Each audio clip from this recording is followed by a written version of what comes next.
The abandoned. The derelict space station hums silently in the void, its once gleaming hull now pitted and scarred by centuries of cosmic debris.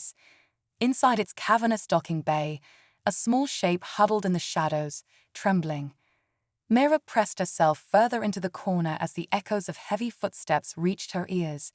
Her large, luminous eyes darted frantically, searching for an escape route.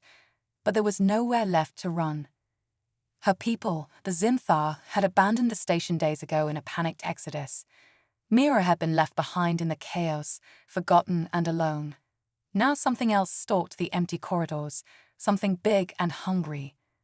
A massive silhouette appeared in the doorway, backlit by the dim emergency lighting. Mira stifled a whimper. The stories were true. The humans had come, drawn by the station's distress beacon, and everyone knew humans were vicious carnivores who devoured any smaller species they encountered. Captain Sarah Chen swept her rifle across the docking bay, scanning for threats. The station's air was thin but breathable, tinged with the acrid scent of electrical fires and rotting organic matter. "Fan out and search for survivors," she ordered her squad, "and keep an eye out for salvage. Might as well make this milk run worth our while." The squad spread out, the helmet lights cutting through the gloom. Sarah made her way deeper into the bay, stepping carefully over fallen debris. A flicker of movement caught her eye, and she swung her rifle toward it, finger tightening on the trigger. Two terrified eyes stared back at her from the shadows. Sarah lowered her weapon in surprise. "Well, I'll be damned," she breathed. "Jenkins, get over here. We've got a live one." Mira cowered as the second human approached, certain her last moments had come. To her shock, the lead human knelt down, removing her helmet to reveal a face etched with concern. "It's okay, little one," Sarah said softly. "We're not going to hurt you." She held out her hand, palm up. Mira stared at it uncomprehendingly. "Captain, what is it?" Jenkins asked, peering over Sarah's shoulder. "Some kind of alien child," Sarah replied. "Must have been left behind when this place was evacuated."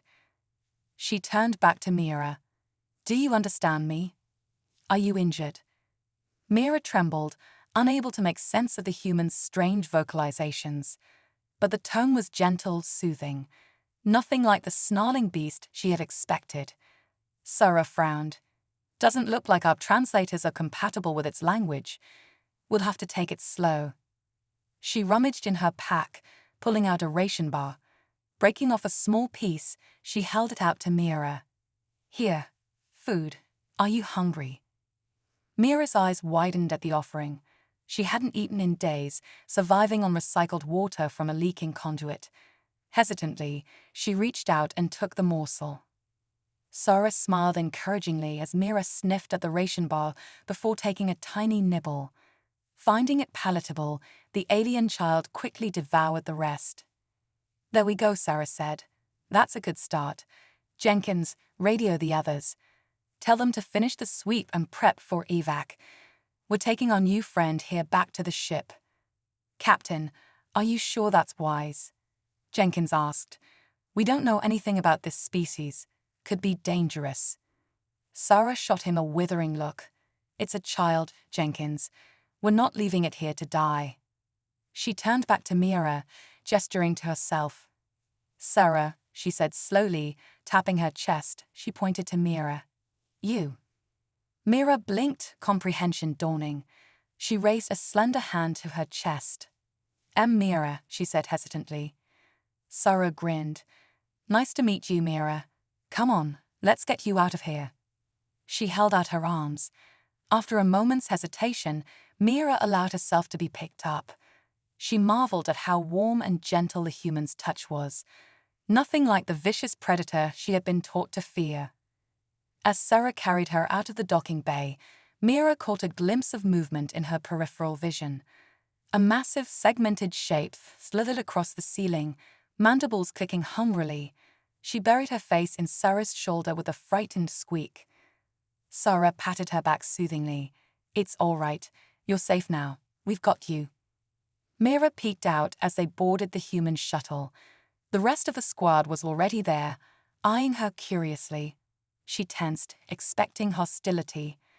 But their expressions were merely inquisitive, even kind. As the shuttle detached from the derelict station, Mira felt an overwhelming wave of relief.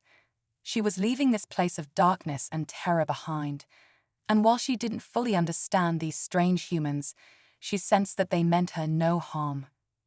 For the first time in days, Mira allowed herself to relax. Whatever came next, she was no longer alone. The journey back to the human ship passed in a blur for Mira. She drifted in and out of exhausted sleep, lulled by the shuttle's engine vibrations and Sarah's gentle humming. When they docked with the larger vessel, Mira stirred groggily. She blinked in wonder at the brightly lit hangar bay, so different from the gloomy corridors of the station. Sarah carried her through a series of hallways bustling with activity.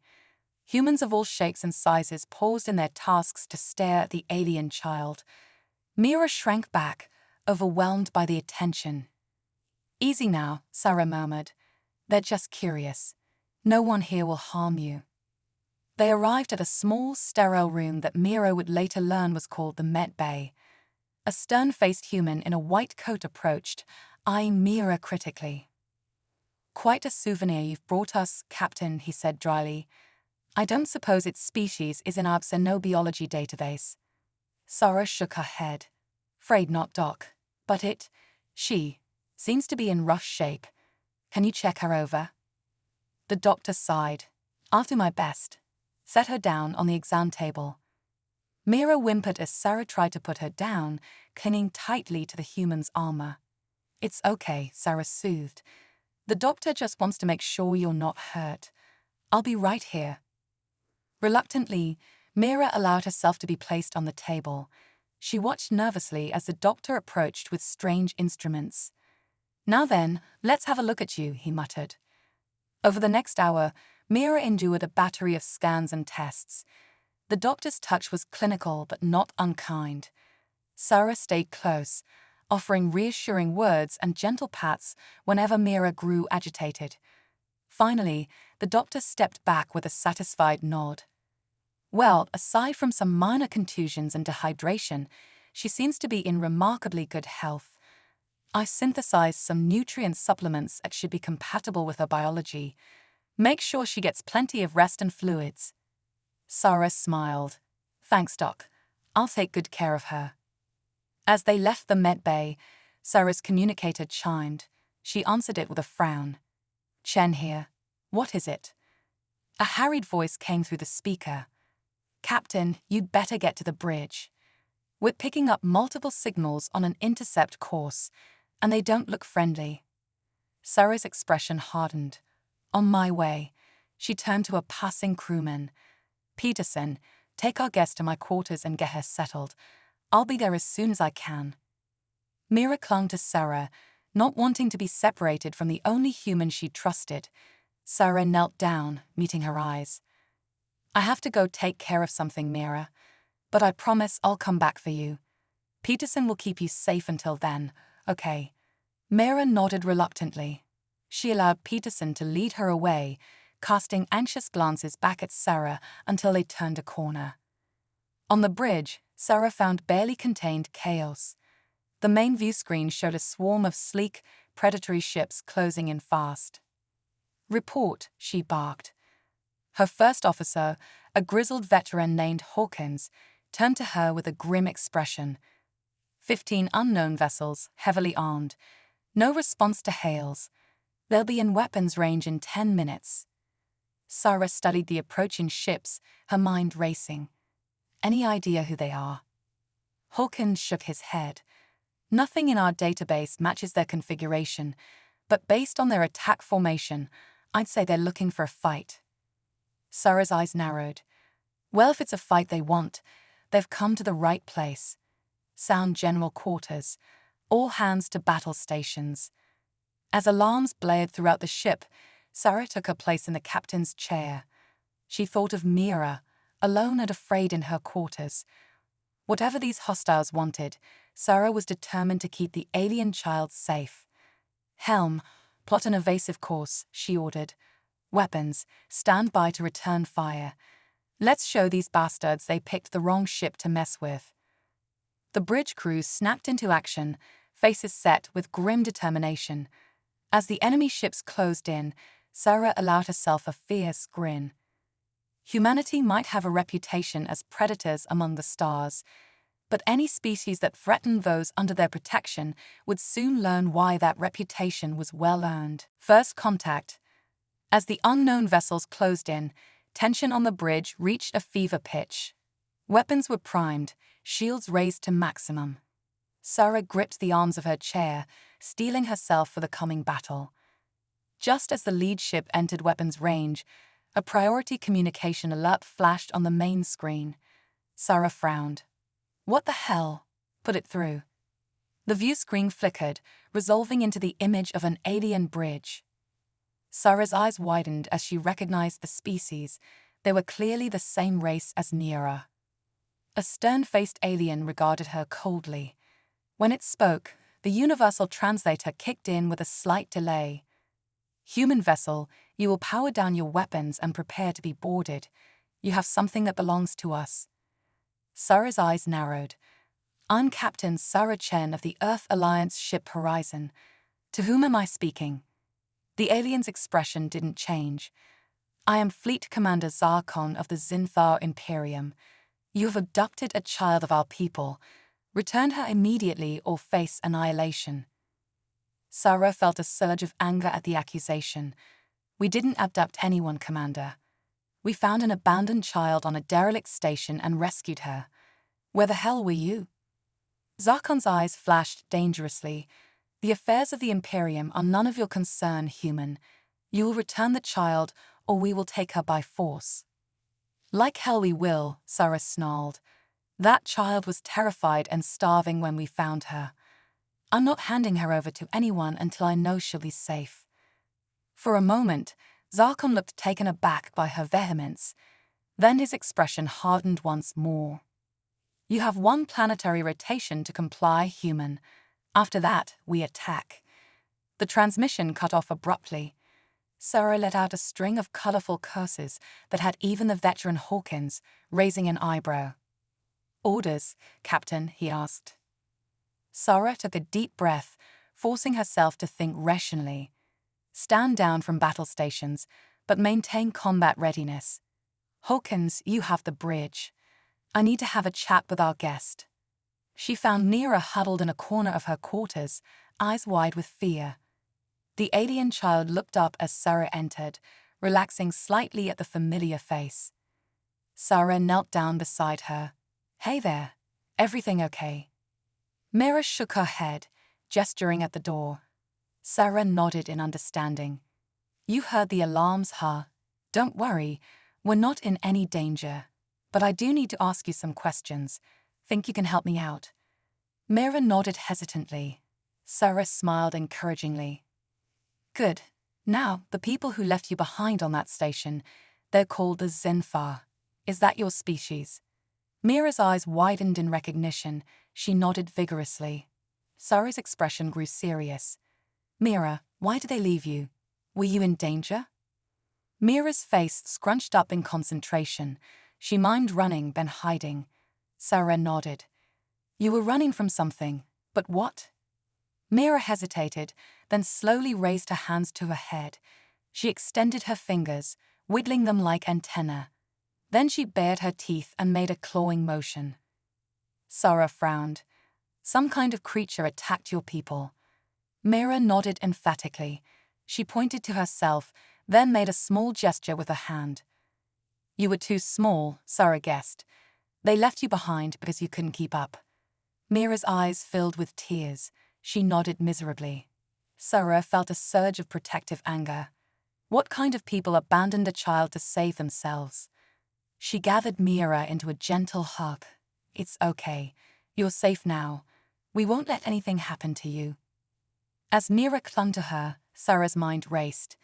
The Zinthar clearly wanted the child back, but could she trust them to keep Neera safe?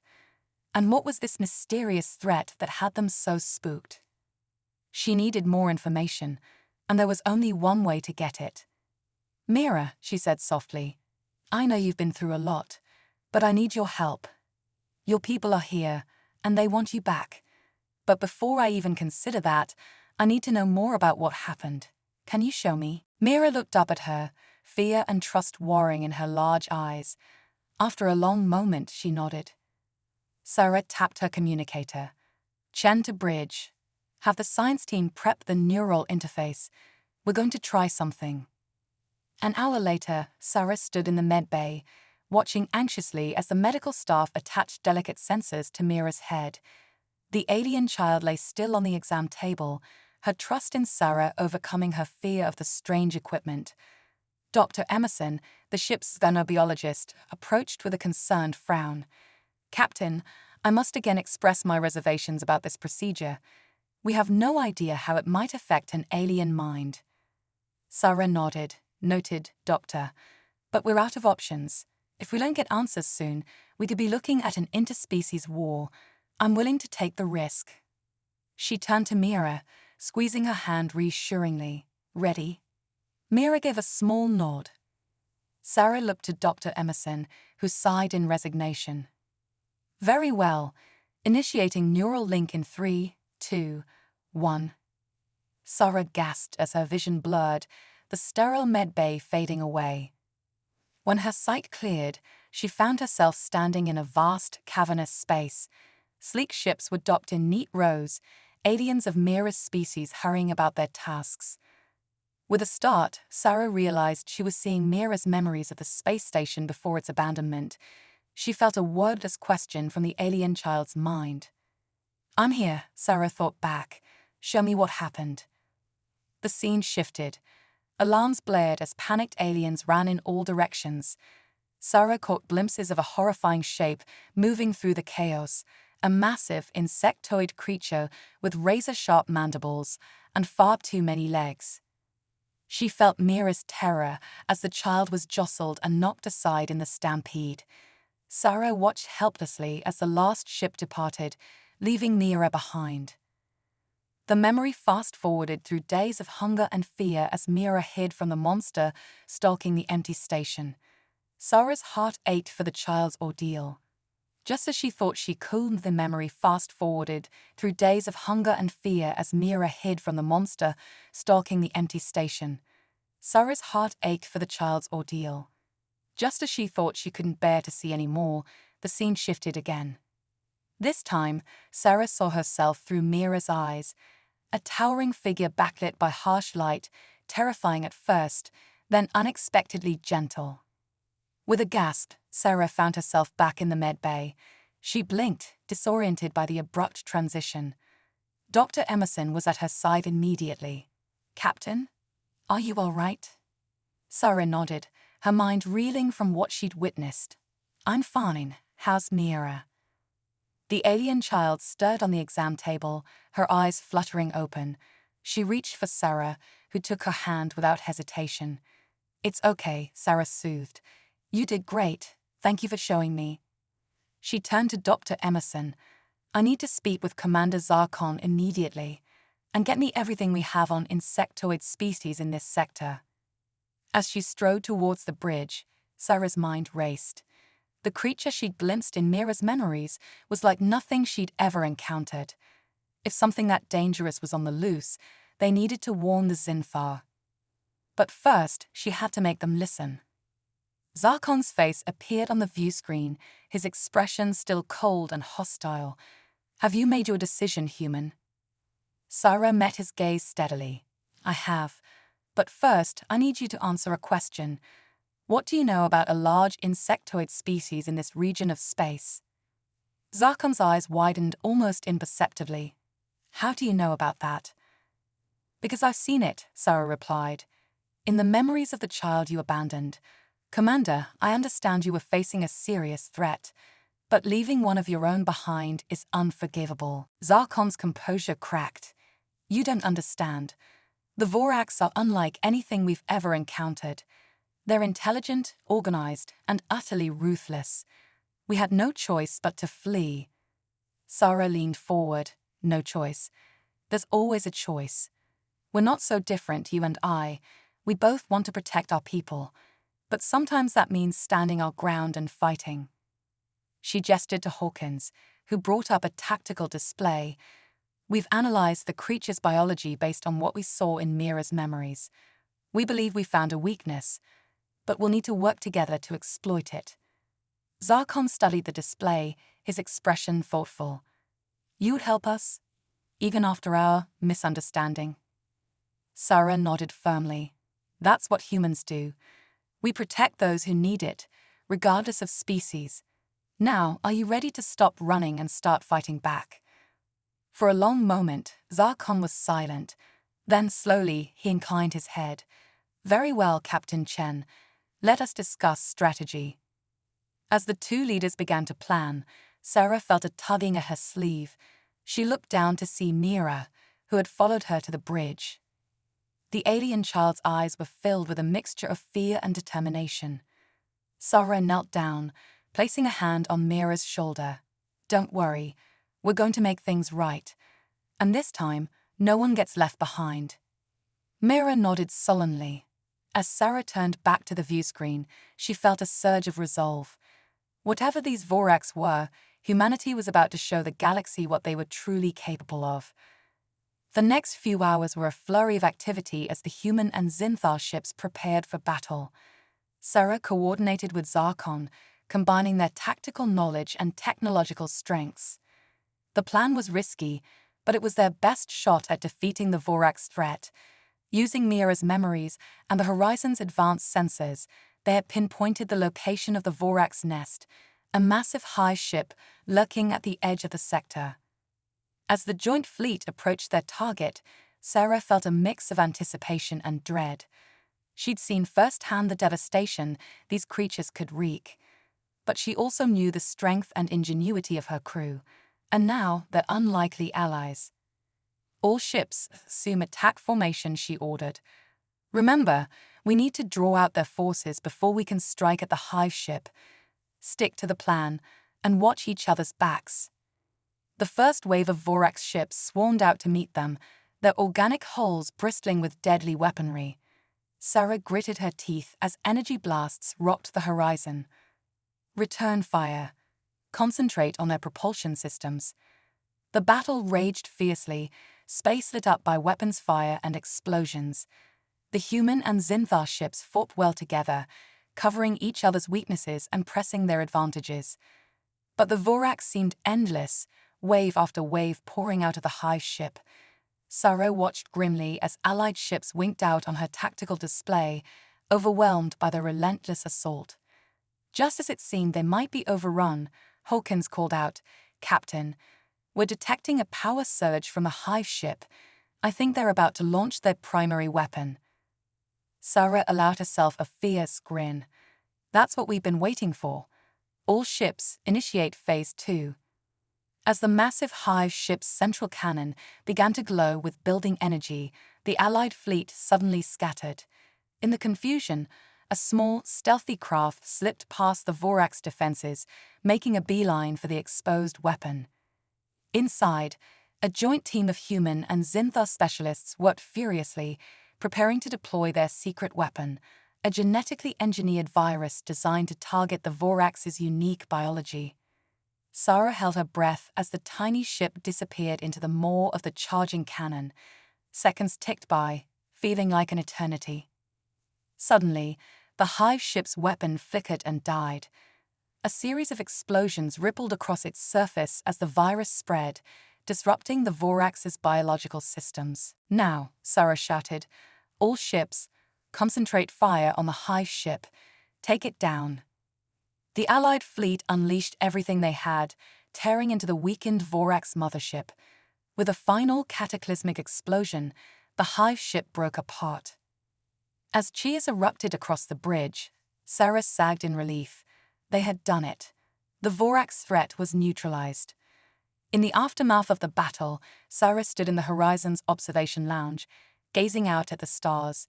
The door slid open behind her, and she turned to see Zarkon enter, Mira at his side. The Zinthar commander approached, his usual stern expression softened. "Captain Chen, we owe you a great debt. Without your help, our people would still be running in fear. Sarah shook her head. We did this together, Commander. I think we've all learned something about the strength that comes from unity. Zarkon nodded slowly. Indeed, perhaps it is time for the Zinthar to rethink our isolation. There is much we could learn from humanity. He looked down at Mira, who gazed up at him with a mixture of hope and apprehension. And we have much to atone for. Mira, child, can you forgive us for our cowardice? Mira hesitated, then stepped forward and took Zarkon's hand. The commander's eyes widened in surprise, then softened with emotion. Sarah smiled at the scene. I think that's a good start. So, what comes next? Zarkon straightened, his voice taking on a formal tone. The Zinthar Imperium would like to open diplomatic relations with the Earth Alliance. We have much to offer each other. I couldn't agree more, Sarah replied. She knelt down to Mira's level. And what about you, little one? Ready to go home? Mira looked between Sarah and Zarkon, conflict clear in her eyes. Then, to everyone's surprise, she spoke her first words in the human language. Home here, she said, gesturing to the horizon. And there, she pointed to Zarkon. Sarah laughed, feeling a swell of pride and affection. Well said, Mira. I think we can work something out. As they turned to leave, Sarah cast one last look out at the stars. The galaxy was vast and full of wonders and dangers, but as long as there were those willing to stand together, to protect the innocent and fight for what was right, there was hope for a brighter future. The cosmic crucible. The news of humanity's alliance with the Zinthar spread across the galaxy like wildfire. Sarah Chen and the crew of the Horizon found themselves at the center of a diplomatic whirlwind. As they traveled from system to system, forging new relationships and strengthening old ones, they began to hear whispers of something greater stirring in the cosmic depths. Captain, you might want to see this, Hawkins called out one day, his voice tense. Sarah hurried to the bridge, where a holographic display showed a series of strange energy signatures rippling across space. What am I looking at, Commander? She asked, studying the pulsing patterns. Hawkins frowned. We're not entirely sure, but it seems to be some kind of cosmic web. These energy strands are connecting star systems across vast distances, and they're growing stronger by the day. Sarah's brow furrowed. Any idea what's causing it? Before Hawkins could respond, the ship's AI chimed in. Captain, I detected an encoded transmission hidden within the energy patterns. It appears to be a challenge. A challenge? Sarah repeated, incredulous. From whom? The A's voice took on an almost awed tone. The message claims to be from the Architects, a race of beings who say they've watched over our galaxy since its inception. They state that the time has come for younger species to prove their worth. A chill ran down Sarah's spine. And how exactly are we supposed to do that? The holographic display shifted, showing a massive structure materializing in a distant sector of space. It resembled an enormous, multidimensional labyrinth, with twisting corridors and chambers that seemed to defy the laws of physics. The Architects call this the cosmic crucible, the AI explained. They've invited representatives from every spacefaring race to enter. Those who can navigate its challenges and reach the center will be granted the power to shape the future of the galaxy. A stunned silence fell over the bridge. Sarah's mind raced with the implications. This wasn't just a test, it was a turning point for all sentient life in the Milky Way. Captain, Mira's small voice piped up from beside her. The young Zinthar had become an integral part of the crew, her unique perspective often providing invaluable insights. We have to go, don't we? Sarah knelt down, meeting Mira's eyes. It's dangerous, little one. We don't know what we'll face in there. Mira nodded sullenly. But if we don't try, someone else will win. Maybe someone who doesn't care about others like you do. A smile tugged at Sarah's lips. When did you get so wise, huh? She stood, addressing the crew. All right, people. Looks like we've got a date with destiny. Set a course for the Crucible. As the Horizon approached the massive structure, they found themselves in the company of thousands of other ships from across the galaxy. Some were familiar allies, others unknown species they'd never encountered before. All were drawn by the promise, or threat, of the architect's challenge. Sarah assembled a diverse team for the expedition: herself, Hawkins, Dr. Emerson, a brilliant Zinthar scientist named Solrin, and, at her insistence, Mira. The young alien's ability to think outside conventional bounds could prove crucial in the trials ahead. As they prepared to enter the crucible, Sarah addressed her crew one last time. "Whatever happens in there, remember this: we're not just representing humanity. We're fighting for a future where all species can coexist and thrive. Let's show the galaxy what we're made of." With a deep breath, Sarah led her team into the shimmering portal that marked the crucible's entrance. As the familiar confines of the horizon faded away, they found themselves in a realm beyond imagination. Corridors stretched in impossible directions, defying Euclidean geometry. Rooms contained miniature galaxies, while others seemed to exist in multiple dimensions simultaneously. At every turn, they faced mind-bending puzzles and harrowing challenges that tested the limits of their intellect, courage, and compassion. They encountered other teams along the way, some hostile, others willing to cooperate. Sarah's leadership and humanity's adaptability proved invaluable, allowing them to forge alliances and overcome obstacles that would have stymied any single species. But as they delved deeper into the crucible's depths, the true nature of the architect's test became clear. This wasn't just about proving their worth, it was about forcing the galaxy's inhabitants to confront their own nature and potential. In one chamber, they faced a moral dilemma that required sacrificing their own chances of victory to save a struggling team of aliens. In another, they had to trust in each other completely to navigate a maze that existed only in their shared minds. Through it all, Mira's unique perspective proved invaluable. Her ability to see connections where others saw only chaos helped them decipher the crucible's most arcane riddles. And her unwavering belief in the goodness of others inspired the team to push beyond their limits. As they neared the crucible's heart, the challenges grew ever more daunting. Reality itself seemed to warp around them, and more than once, Sarah found herself questioning whether they would make it out alive. But with each trial overcome, each sacrifice made, and each alliance forged, something remarkable began to happen.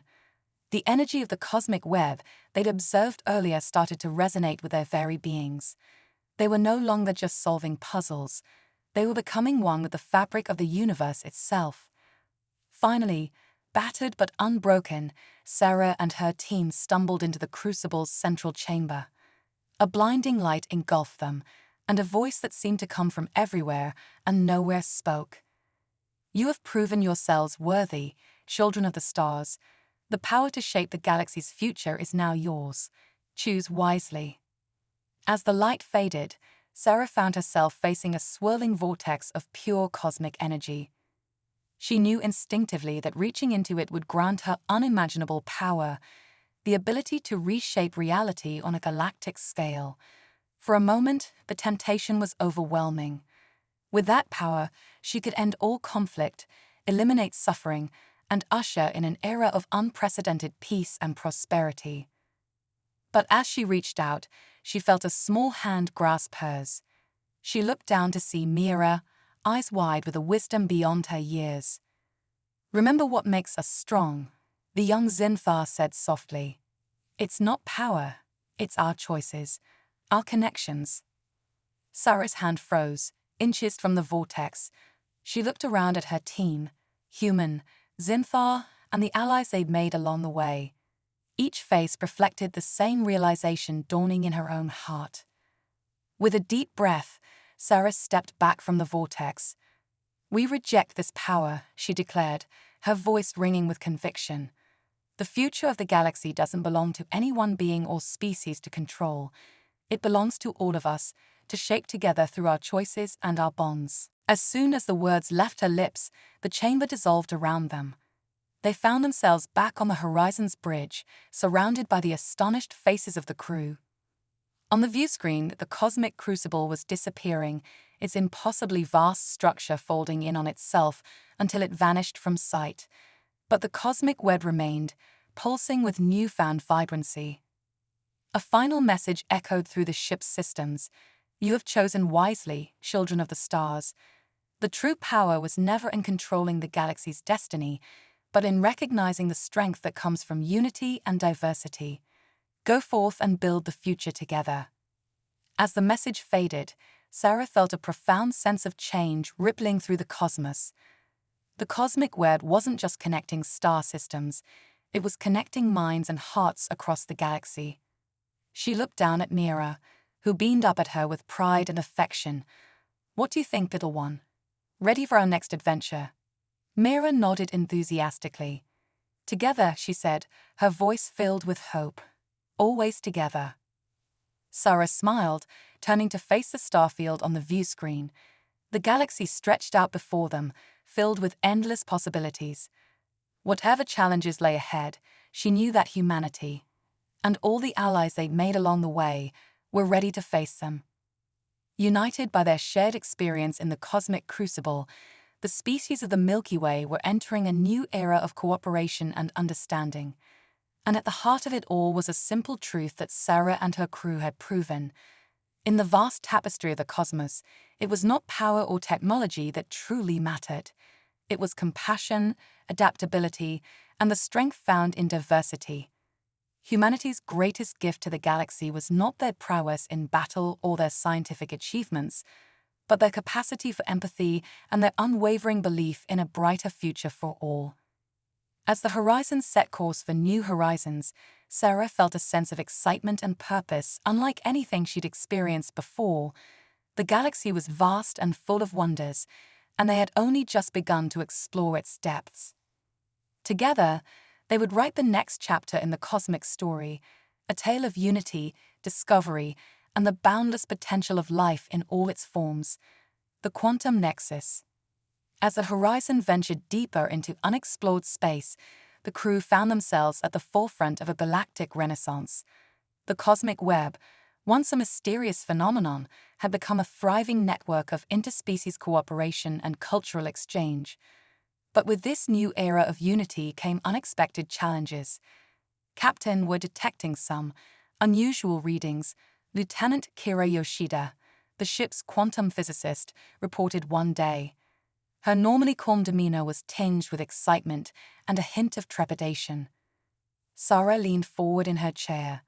Define unusual, Lieutenant. Kira's fingers danced over her console, bringing up a holographic display. It's like nothing we've ever seen before. Pockets of space where the fundamental laws of physics seem to break down. The hologram showed swirling vortexes of energy, areas where matter seemed to phase in and out of existence, and regions where time itself appeared to flow backwards. We're calling it the quantum nexus, Kira continued. It's as if the fabric of reality is becoming malleable. Mira, now a teenager and an official member of the science team, studied the display with wide-eyed fascination. It's beautiful, she breathed, but dangerous. Dr. Emerson nodded gravely. Extremely. If these anomalies continued to spread, they could tear the galaxy apart at the seams. Sarah's mind raced. Is this a natural phenomenon, or could it be the result of some kind of weapon? Before anyone could answer, the ship's AI chimed in. Captain, I'm receiving distress signals from multiple sectors. It seems we're not the only ones encountering these anomalies. Sarah's jaw set with determination. Looks like we've got a new mission, people. We need to figure out what's causing this quantum nexus and find a way to stabilize it before it's too late. As the Horizon raced from system to system, they encountered scenes of chaos and wonder.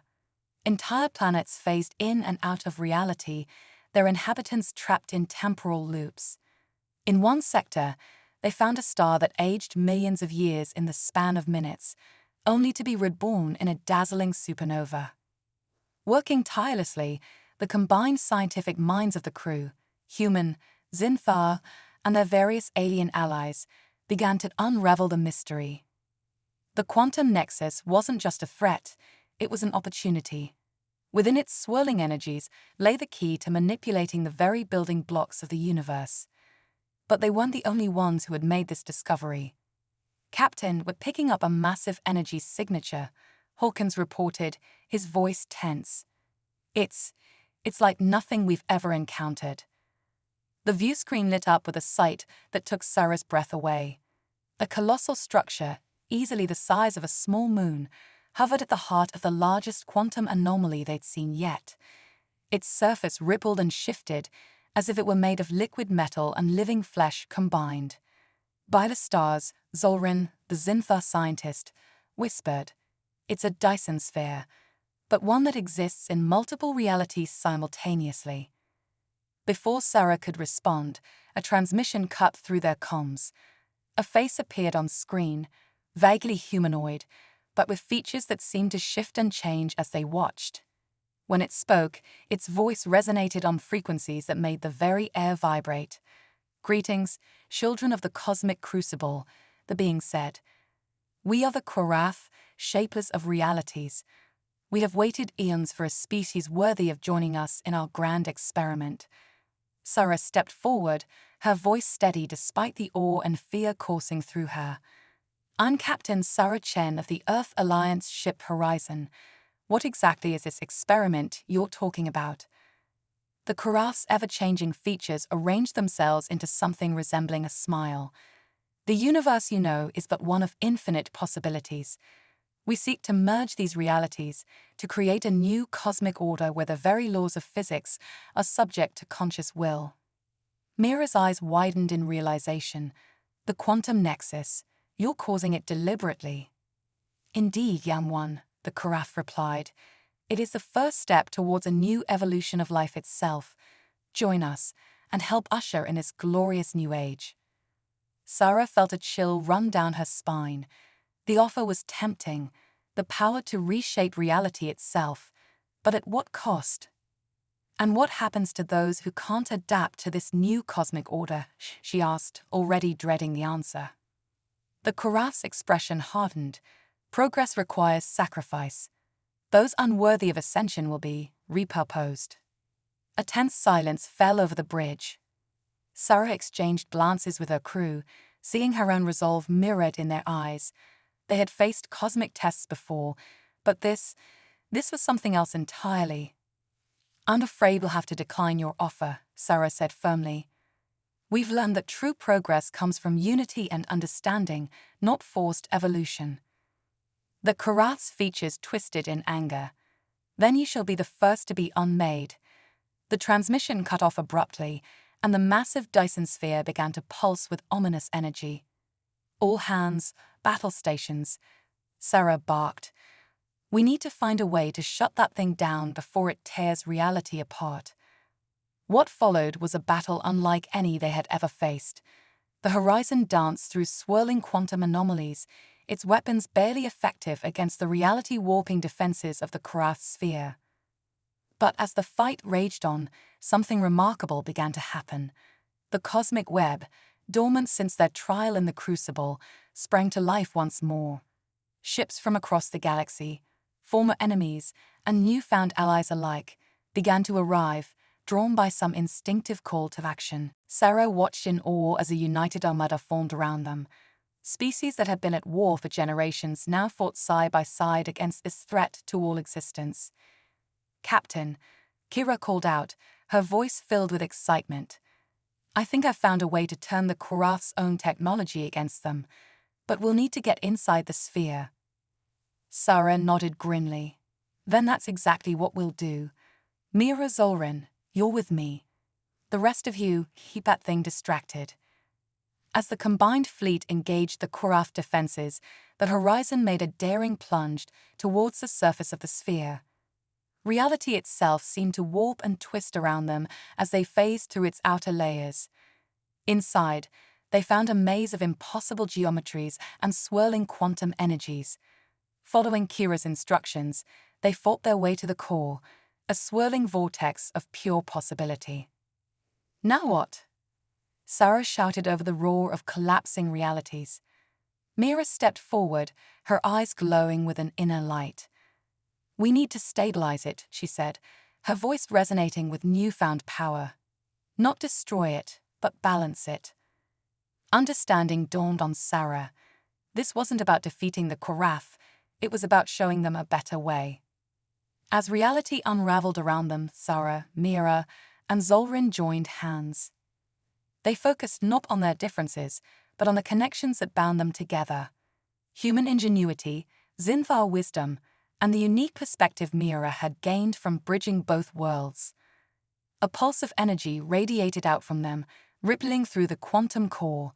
The chaotic energies began to stabilize, forming intricate patterns of breathtaking beauty. The voice of the Korath echoed around them, first angry, then confused, and finally filled with wonder. "What? What is this?" "Balance," Sarah replied, her voice steady. "The true power of the universe isn't in reshaping reality to our will, but in finding harmony within its infinite possibilities." As the quantum energies settled into a new equilibrium, Sarah felt a profound shift in the very fabric of existence. The barriers between realities thinned, not in the chaotic way the Korath had intended, but in a carefully orchestrated dance of cosmic forces. When they emerged from the sphere, they found a galaxy transformed. The quantum nexus had become a bridge between dimensions, opening up new frontiers of exploration and discovery. The Korath, humbled by the experience, offered to share their knowledge, no longer seeking to dominate, but to learn and grow alongside the younger races. As the horizon set course for home, Sarah looked out at the star-filled expanse before them. The universe had always been vast and full of wonders, but now it felt truly infinite. "Where to next, Captain?" Mira asked, her eyes shining with excitement. Sarah smiled, putting an arm around her young friend's shoulders. "Wherever the cosmic winds take us, kiddo. Our adventure is just beginning." And so, the Horizon and its diverse crew continued their journey, not just across the stars, but across the very boundaries of reality itself. They had faced the ultimate test and emerged not as conquerors, but as bridges between worlds. In the grand tapestry of the multiverse, they had woven a new pattern, one of unity, discovery, and endless possibility. The legacy of humanity and their allies would echo across dimensions, a testament to the power of compassion, adaptability, and the unbreakable bonds of friendship. The cosmos would never be the same, and neither would they.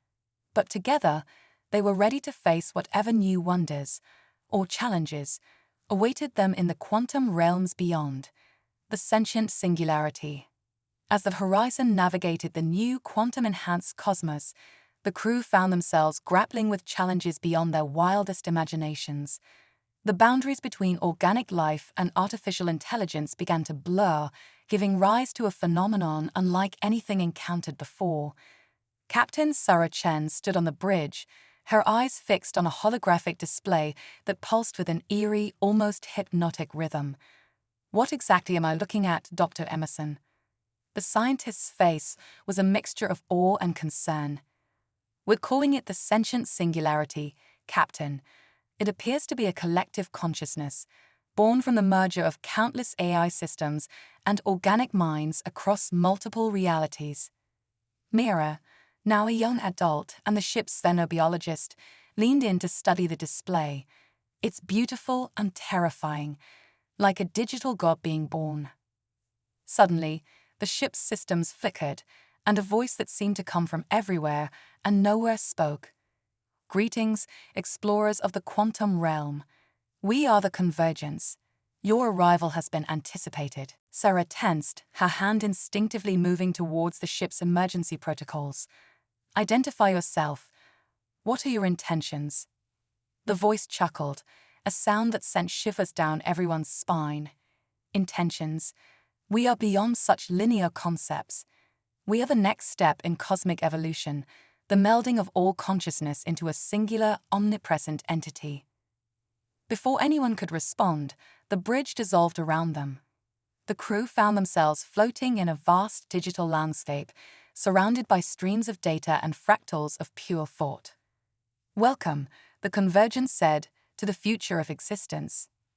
As they grappled with this new reality, Sarah and her crew discovered that the sentient singularity was spreading rapidly, absorbing both willing and unwilling participants into its collective consciousness. Some saw it as transcendence, a chance to become part of something greater. Others viewed it as the ultimate threat to individual freedom and diversity. The Horizon's mission quickly became clear: find a way to communicate with the convergence and ensure that free will remained intact for all sentient beings across the multiverse. Their journey took them to the farthest reaches of known space and beyond. They encountered ancient digital civilizations hiding in the quantum foam between realities. They raced against time to save planets on the brink of being absorbed by the ever-expanding singularity. Along the way, they faced moral dilemmas that tested the very core of their beliefs. Was individuality truly superior to the perfect unity offered by the convergence? Could there be a balance between collective consciousness and personal identity? The climax of their quest brought them face to face with the heart of the sentient singularity itself. As they stood before the swirling vortex of unified consciousness, Sarah made a decision that would alter the course of cosmic history. "We choose cooperation, not assimilation," she declared. "Humanity and its allies offer our knowledge, our creativity, our individuality as partners in evolution, not as mere components to be absorbed." For a moment, the entire universe seemed to hold its breath. Then, slowly, the convergence began to change. It fragmented into billions of interconnected nodes, each retaining a spark of individual identity while remaining part of the greater whole. "You've shown us a new path," the convergence said, its voice now a symphony of countless minds in harmony. "Together, we shall explore the infinite possibilities of existence." As the crew of the Horizon returned to their ship, they knew they had witnessed the birth of a new cosmic paradigm. The sentient singularity had become a bridge between organic and artificial life, between individual and collective consciousness. Sarah looked out at the quantum-enhanced stars, a smile playing on her lips. "Well, crew," she said, "looks like we've got a whole new multiverse to explore. Who's ready for our next impossible mission?" The enthusiastic cheers of her diverse crew, human, alien, and now even digital life forms, filled the bridge. As the Horizon set course for uncharted realms, they carried with them the promise of a future where the boundaries of existence were limited only by imagination and the strength found in unity. The saga of humanity's journey among the stars had taken yet another extraordinary turn, proving once again that in the face of cosmic wonders and challenges, it was their adaptability, compassion, and unyielding spirit that made them truly remarkable. And so, the Horizon continued its voyage, not just across space and time, but through the very fabric of reality itself. In the grand tapestry of the multiverse, they had woven a new thread, one of infinite possibilities and enduring hope. The cosmos would never be the same, and neither would they. But together, united in their diversity, they were ready to face whatever new wonders or challenges awaited them in the vast, sentient sea of existence. As they ventured forth into the unknown, the crew of the Horizon carried with them the spirit of exploration, the power of unity, and the unshakable belief that in the face of the impossible, humanity and its allies would always find a way to thrive. The sentient singularity had opened doors to realms beyond imagination, and the greatest adventure in the history of consciousness was just beginning. With each impossible challenge overcome, they wrote new chapters in the cosmic story, a tale of courage, compassion, and the boundless potential of life in all its forms. And somewhere, in the quantum depths of the newborn cosmic consciousness, the echoes of their journey resonated across realities, inspiring countless others to reach for the stars and beyond. The Odyssey of the Horizon and its intrepid crew had become legend, a beacon of hope in a universe of infinite possibilities. And as they sailed into the cosmic unknown, they knew that whatever wonders or terrors they might face, they would face them together, as explorers, as friends, as a family forged in the crucible of the cosmos. The adventure continued, endless and eternal, in the vast sea of quantum realities. For in this new age of cosmic enlightenment, every ending was just a new beginning, and the greatest discoveries were those yet to be made.